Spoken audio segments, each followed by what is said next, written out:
Indian dental association और crassula pharmaceuticals के संयुक्त तत्वाधान में होटल अमर विलास में ब्लैक फंगस के बढ़ते खतरे और इलाज में इंफोटेरिसिन बी इंजेक्शन की कमी से होने वाले नुकसान के बारे में सभी उपस्थित दंत चिकित्सक को बताया गया।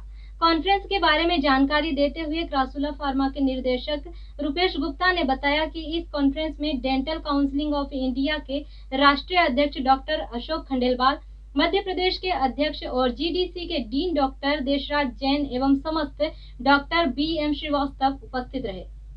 कार्यक्रम का संचालन डॉक्टर अमित रावत एवं डॉक्टर आदित्य मंगल ने किया। कार्यक्रम में डेंटल काउंसिल ऑफ इंडिया के राष्ट्रीय अध्यक्ष डॉक्टर अशोक खंडेलवाल, काउंसिल के मध्य प्रदेश के अध्यक्ष और जीडीसी के डीन डॉक्टर देशराज जैन एवं काउंसिल सदस्य डॉक्टर बीएम श्रीवास्तव का सम्मान किया गया। इस दौरान एमजीएम कॉलेज ईएनटी डिपार्टमेंट की HOD doctor Yamini Gupta, DNS hospital के dental surgeon doctor Kamlesh Baroniya, GDC के HOD professor doctor Vilas Niwaskar एवं एमवाई मेडिकल कॉलेज के डीएम डॉक्टर आशीष जैन ने अपने अपने विचार प्रस्तुत किए। आयोजन में इंफोटेरिसिन बी इंजेक्शन के बारे में अधिक जानकारी देते हुए मॉडर्न लेबोरेटरीज के निदेशक डॉक्टर अनिल खरिया ने बताया कि इंफोटेरिसिन बी इंजेक्शन को किस प्रकार विकसित किया गया। डॉक्टर दीपक अग्रवाल ने बताया कि उन्होंने कई मरीजों पर इसका सफलतापूर्वक उपयोग किया है। इन्फोकेयर इमल्शन ज़्यादा कारगर साबित हो रहा है। क्रासुला फार्मा कंपनी की तरफ से डॉक्टर अंकित गुप्ता ने बताया कि क्रासुला फार्मा बहुत ही रियायती दरों पर मरीजों को इन्फोकेयर इमल्शन, लिपोसोमल, पोसाकोनाजोल, वोरिकोनाजोल उपलब्ध करा रही है। कंपनी के निदेशक डॉक्टर पल्लवी सिंह ने जानकारी देते हुए बताया कि क्रासुला फार्मा जल्द ही एंटी फंगल माउथवॉश और टूथपेस्ट लाने जा रही है। कार्यक्रम के अंत में क्रासुला फार्मा के निदेशक रुपेश गुप्ता ने सभी को धन्यवाद दिया।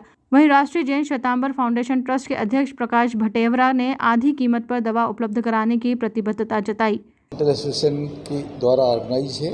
डॉक्टर अमित रावत उसके सेक्रेटरी हैं और डॉक्टर गांगुली प्रेसिडेंट हैं। और मैं उनको बधाई देता हूं कि उन्होंने सही समय पर आज का ये प्रोग्राम रखा, जिससे कि हमारे दंत चिकित्सक जो हैं, जो प्रैक्टिस में हैं, उनको म्यूकर माइक्रोसिस के बारे में डिटेल जानकारी देंगे। प्रोफेसर यामिनी गुप्ता और डॉक्टर विलास निवासकर स्पीकर हैं और उन्होंने एक यंग डेंटिस्ट की कोई पैनल बनाई हुई है। दीपक अग्रवाल सर, डॉक्टर संदेश जैन और आज डॉक्टर अजय परियार जो कि रेडियोलॉजिस्ट हैं, इन लोगों की एक पैनल डिस्कशन रखा है, जिससे कि इन लोगों ने जो केसेस ट्रीट किए हैं उसके बारे में वो अपना एक्सपीरियंस शेयर करेंगे।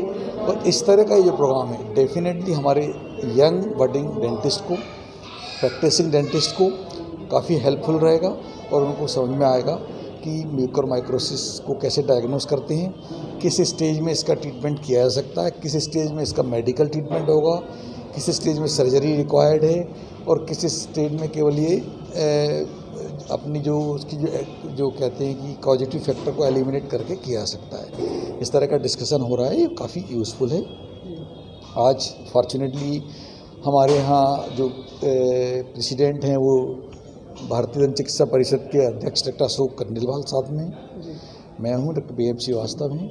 और ये गौरव का विषय है कि हमें बहुत ही प्राउड है कि हमारे शासकीय दंत चिकित्सा महाविद्यालय का छात्र, हमारे शहर का प्रतिनिधि आज भारतीय दंत चिकित्सा परिषद का अध्यक्ष है। मैं उनको बधाई देता हूँ और उनके मार्गदर्शन में पूरा दंत चिकित्सा परिषद का और अच्छा काम करेगा।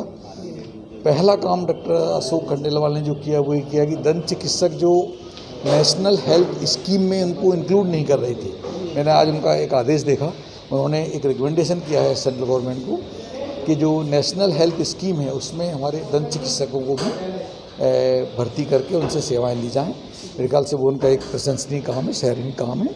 मैं पुनः डॉक्टर अमित रावत को और डॉक्टर गांगुली मैडम को बधाई देता हूं कि उन्होंने इतना अच्छा प्रोग्राम किया और ये निश्चित रूप से सभी के उपयोग की है।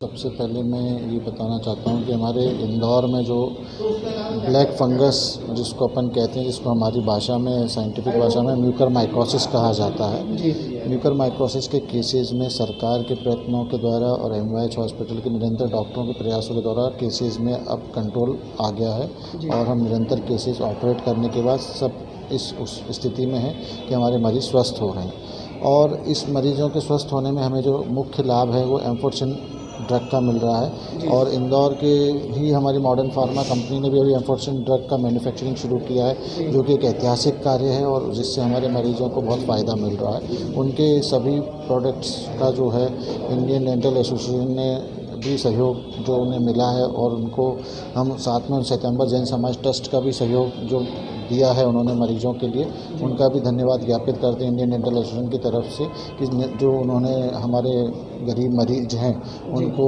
दवाओं में उपलब्धता कराने में मदद की है। आपका नाम? Doctor Amit Rawat, registrar Madhya Pradesh dental council. ये एक बहुत बड़ी योजना है, लाखों यानी करोड़ों की। तो अभी तक डेंटिस्ट का उसमें इन्वॉल्वमेंट बहुत कम था, तो हमने सरकार से आवेदन दिया, कोशिश की, तो उसमें भी इन्वॉल्वमेंट करने का वो हो रहा है।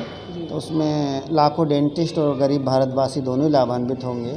उनका दांत का इलाज हो जाया करेगा और डेंटिस्ट को भी वर्क मिलेगा। सर, ब्लैक फंगस और येलो फंगस को लेकर सर डेंटिस्ट का किस तरह? देखो, ये ओरल कैविटी में होते तो ओरल कैविटी तो डेंटिस्ट का ही फील्ड है, तो वो देखेंगे। कई बार उसमें आपत्ति आती, ग्वालियर में केस हुआ था कि भाई उस पर आपत्ति आ गई, तो उसका भी निराकरण करने के लिए हम जो लीगल हो सकता है कुछ कर रहे हैं। देखिए, क्रसुला फार्मास्यूटिकल हमेशा एकेडमिक जितने भी प्रोग्राम हुए उसमें बड़ा एक्टिवली पार्टिसिपेट करती है, और हम लोगों ने एम्फोटेरेसिन बी एमल्शन को इंदौर में लॉन्च किया। कल हमारा प्रेस कॉन्फ्रेंस भी था और उसमें काफ़ी गणमान्य लोग भी आए थे और उन लोगों ने काफ़ी सराहा है, और ये बहुत कम दामों में उपलब्ध है। हमारा मूल उद्देश्य जो है वो इस दवा को एम्फो केयर के नाम से जो हमने लॉन्च किया है उसको जन जन तक बहुत ही कम प्राइस में, बहुत ही अफोर्डेबल प्राइस में उपलब्ध कराना है। इसके अलावा हम लोग पोसाकोनाजोल सस्पेंशन फॉर्म में, वोरिकोनाजोल और भी और सी दवाइयाँ जो कि ब्लैक फंगस में काम आती हैं, हम सब लेके आ रहे हैं, ताकि हम कम से कम दरों पर ये दवाइयाँ जो मरीज़ हैं उनको उपलब्ध करा सकें। शासन के साथ मिलके भी मॉडल लैब ने उसको उपलब्ध कराने की कोशिश करें। ब्लैक फंगस एक नई बीमारी के रूप में प्रचारित और प्रसारित हुई है। बेसिकली ये काफ़ी पुरानी बीमारी है, पर इसके बहुत रेयर केसेस होते थे। इस सेकेंड वेव ऑफ कोविड के बाद इसका बहुतायत में देखा गया।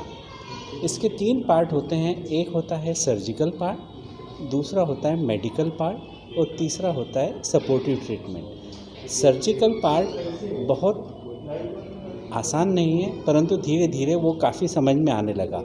जब सर्जिकल पार्ट को पूरी तरह समझा गया तो मेडिकल पार्ट में इसकी ड्रग ऑफ चॉइस है एम्फोटेरेसिन बी, जो कि बहुत कम मात्रा में उपलब्ध थी और अचानक से बहुत सारे केसेस आ गए, तो उसकी कमी आ गई। जब इसकी बहुत कमी आ गई तो मरीजों को इम्प्रॉपर ट्रीटमेंट मिलने लगा, प्रॉपर डोज में नहीं मिलने लगा। तब एम्फोटेरेसिन बी की बड़ी बड़ी कंपनियों ने भी बहुत प्रयास किए, और सबसे अच्छी बात है इंदौर में मॉडर्न लेबोरेटरीज़ ने हम सब की पहल पर ये काम किया और एम्फोटेरेसिन बी लोकली उपलब्ध कराया। और इसमें मूल भाव हर उस मरीज को जिसको कि इसकी ज़रूरत है उसको पहुंचाना है और किफ़ायती मूल्यों पे पहुंचाना है, ताकि कम से कम दवा के अभाव से कोई बीमारी से सफ़र न करे।